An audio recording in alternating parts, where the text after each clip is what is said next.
नमस्कार, मैं इलम सिंह चौहान। आप देख रहे हैं पुलिस ऑनलाइन न्यूज़। इस वक्त मैं मौजूद हूँ डाक पत्थर के ऊर्जा भवन पर, जहाँ पर आज उत्तराखंड एम्प्लॉयज़ यूनियन के द्वारा यहाँ पर धरना प्रदर्शन किया गया और इन लोगों की 25 सूत्रीय मांगे हैं, जिसमें वेतन विसंगतियों को लेकर और पेंशन्स को लेकर और प्रमोशंस को लेकर और जो रिक्तियाँ है विभाग के अंदर उन पर जो है उनको भरने के संबंध में आज इन लोगों ने ये धरना प्रदर्शन यहाँ पर किया। और जो डीजीएम यमुना वैली के हैं सिंगल जी, उनको आज यहाँ पर इनके द्वारा ज्ञापन प्रेषित किया गया और ज्ञापन में जो उन्होंने अपनी मांगे जो है ज्ञापन के माध्यम से सरकार को भेजी है एमडी के नाम। और जब हमने वक्तव्य लेने की कोशिश की जो यहाँ पर महाप्रबंधक महोदय है, तो उनके द्वारा यह कहकर कि मैं इसके लिए अधिकृत नहीं हूँ।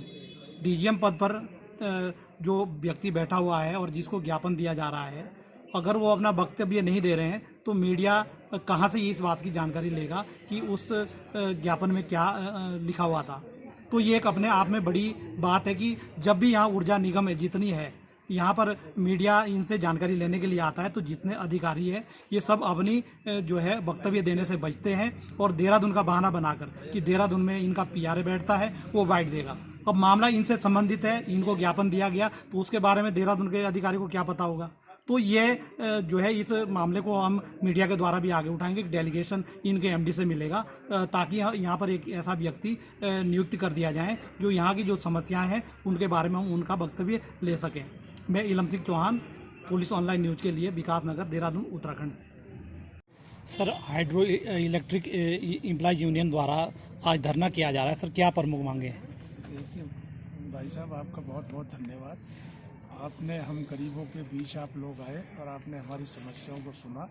हमने 25 सूत्रीय कार्यक्रम 2/11/2020 को जो है महाप्रबंधक महोदय को एक अपना मांग पत्र प्रस्तुत किया। उसके अंदर हमारी सबसे पहली समस्या तो ये थी कि TG2 जो है, क्योंकि हमारा जो ऊर्जा निगम है, ऊर्जा निगम में कहीं भी पूरे हिंदुस्तान में आपकी तनख्वाह कम नहीं हुई, लेकिन उत्तराखंड के अंदर उनकी तनख्वाहें कम कर दी गई। उनको ग्रेड पे 2600 देने के बजाय उनको 2400 रुपये ग्रेड पे दिया गया। एक ही हमारी प्रमुख मांग है। उसके अलावा जो बिजली की टैरिफ हमारे सभी एम्प्लॉयज, अधिकारी, कर्मचारियों को मिलती है, आगे उन्होंने इस सुविधा को बंद कर दिया कि हम आगे जो है जो नई भर्ती होगी उनको नहीं देंगे, जबकि ये गलत है। क्योंकि वर्षों से, आज से नहीं है, जब से हमारा UPSEB और हमारा निगम बना था, ये सभी को जो है ये चीज़ें मिल रही थी। तो आज भी ये बदस्तूर हमारी रहनी चाहिए, ये ख़त्म नहीं होनी चाहिए। इसके अलावा हमने 121 करोड़ का जो है मुनाफा जो कमाया, उत्पादन जो ज़्यादा किया, उसका आपने सरकार को तो 41 करोड़ दे दिया डिविडेंड, लेकिन एम्प्लॉयज़ को अभी तक एक पैसा भी नहीं दिया, ना उनका कोई प्रस्ताव अभी तक रखा गया। तो ये भी हमारी एक मुख्य मांग है।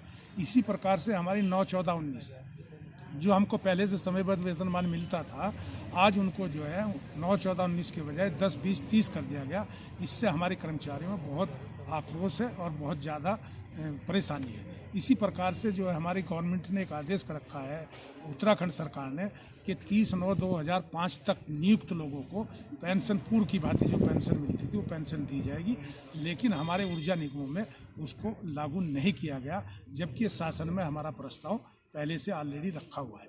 जब हम अलग हुए उत्तर प्रदेश से, उत्तराखंड प्रदेश हमारा बना, तो हमको ये उम्मीद थी कि उत्तराखंड के अंदर जो है हमारे बेरोजगारों को रोजगार मिलेगा और यहाँ पर सस्ती बिजली मिलेगी और हम जो है हाइड्रो जो है, जबकि हमारे पूरे हिंदुस्तान का जो पानी है 125% पानी वो उत्तराखंड से जाता है, लेकिन बिजली हम अगर उसकी पूरी उसको दोहन करें तो मैं समझता हूँ कि इतनी सस्ती बिजली होगी कि हम अगर फ्री भी अपने उपभोक्ताओं को बिजली दें, तब भी हमारे पास जो कॉमर्शियल बिजली है वो बहुत पैसा हम वसूल कर सकते हैं।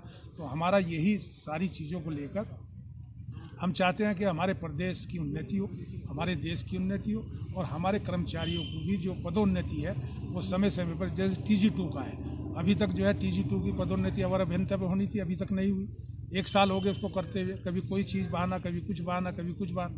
तो उनको करना चाहिए, जबकि औरों को जो है सीनियरिटी से कर दिया जाता है। लेकिन जब एम्प्लॉइज़ की बात आती है, कर्मचारियों की बात आती है, तो उसमें 50 अड़ंगे लगने शुरू हो जाते हैं कि भाई इनकी सीनियरिटी होगी, इनका इंटरव्यू होगा, इनका फला होगा, इनका होगा।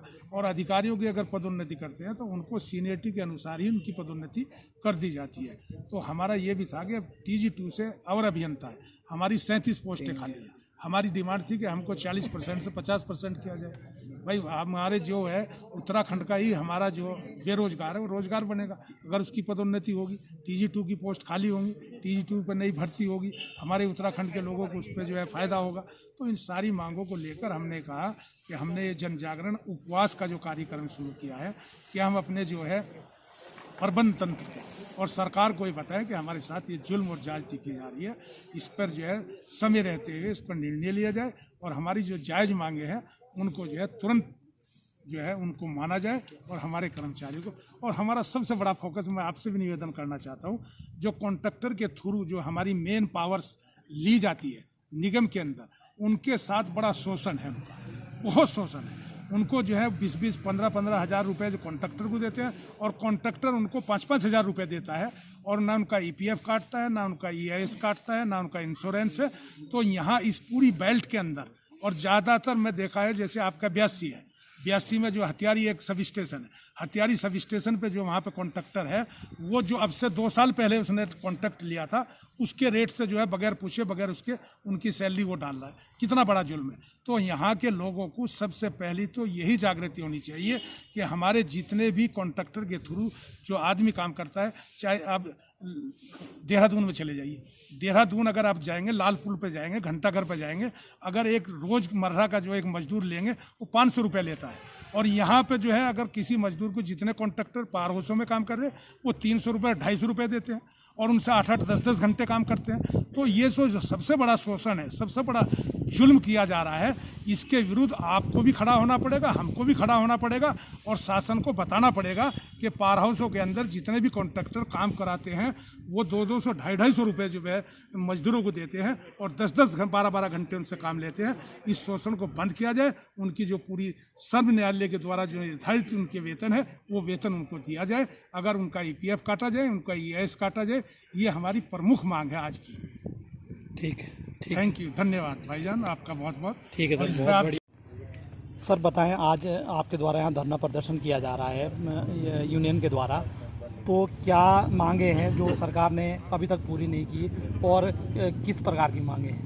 हमारा 25 सूत्रीय हमने जो समस्या दी थी पिछले महीने 2/11 में, अभी तक उन पर कोई वार्ता नहीं हुई है, शासन स्तर पर भी नहीं हुई है, ना निगम स्तर पर हुई है। जल विद्युत निगम के MD को हमने जो है चिट्ठी लिखी हुई है, शासन को भी दी गई है, लेकिन समस्या बहुत है। TG2 से जो JEE बनने कई साल से बेचारे पड़े हुए हैं वो रुकी हुई हैं। वेतन जो है कर्मचारियों के वेतन कम कर दिए गए हैं, कर्मचारियों के अलाउंसेस जो है कई साल से जो है रिवाइज नहीं किए गए हैं, और कई तमाम भत्ते हैं, तमाम दुनिया भर की इंसेंटिव है। सरकार को पैसा दे देते हैं, कर्मचारी को देने में के लिए उनकी कोई उन्हें तवज्जो नहीं देते। कर्मचारी रात दिन काम करता है, हमारा आदमी कर्मचारी 12-12, 14 उनके पुनल के कर्मचारी हैं, उनकी तनख्वाह दे दिया। ठेकेदार में जो काम करते हैं बेचारे उनको जो है 3-3, 4-4 हज़ार रुपये देकर उनसे जो है बेगार कराई जा रही है। तो ये हमारी सब मांगे हैं, 25 सूत्री मांगे हैं। तो इन पर हमारा आज यहाँ पर धरना है, कल हरिद्वार में होगा, परसों जो है कालागढ़ में होगा, फिर भगतपुर में होगा 23 तारीख को। ये सब जगह हमारा प्रोग्राम है। जब तक हमारी समस्याओं का समाधान नहीं होगा हम इसी तरीके से जो है धरना प्रदर्शन करते रहेंगे। 28 तारीख को जो है हमारा उज्ज्वल पे जो हमारा MD बैठते हैं जल विद्युत निगम के, वहाँ पर जो है 28 तारीख को हमारा वहाँ प्रदर्शन है, भूख हड़ताल धरना पड़ना होगा। उसी दिन आगे की रूपरेखा हम लोग तय की है। Thank you.